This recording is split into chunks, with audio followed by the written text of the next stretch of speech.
Welcome again to my program on performance management, and today we'll talk about aligning your thinking with the 21st century. There's something that's much more scarce, something rarer than ability. Can you guess what it is? It is the ability to recognize ability. Most of the time, this was said by Mr. Robert Half, by the way. There's something, about ability that people sometimes don't wish to recognize. It could be due to several reasons. It could be due to personal insecurity or any other reason. But it's very scarce, and very few people have the ability to recognize talents. As the business scenario has changed drastically and will continue to do so in the future, managers need to rethink their roles and roles of the employees in today's business environment.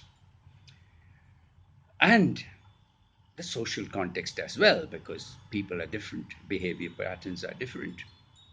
They need to learn from the past failures and leave behind older ideas of how things used to get done. Performance management of the 21st century is not based on theories, but on observations of what works and what does not work in successful organizations. For example, managers who believe that their role is to tell the staff what to do rather than work with them to solve the problem don't fare well.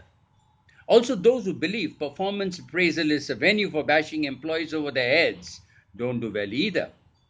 Managers who refuse to take on the role of helping everyone succeed don't get success either. So, performance management is not to threaten or intimidate employees into being more productive.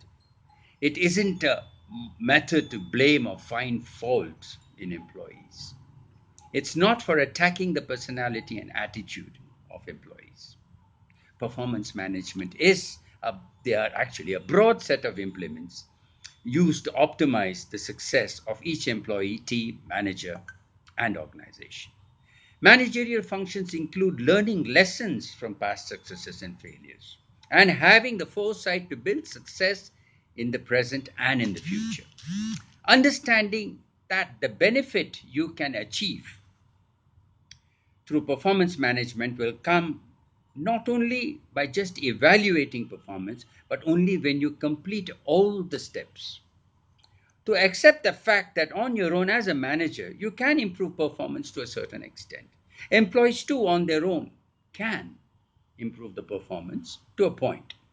However, when you and the employees accept you're working for the same organization, for towards the same goal, then the improvement is multifold.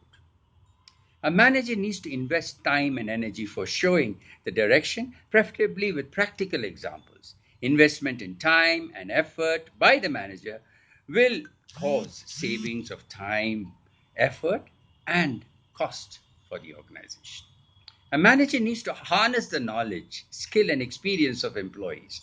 There could be so many old employees who've got huge years of experience. Harness those, get them into gear, get them in your team. They do the work every day and they are closest to the action. Perhaps at the sharp end of the stick, they often know to resolve problems better than you. A manager must be aware of the responsibility for productivity lies not only with the employees, but also with him or her. For responsibility to be shared, there needs to be a two-way communication. And while you, as a manager, need the information to move things along, the employee needs information and tools to get the job done. That's all for today. More later. Bye for now.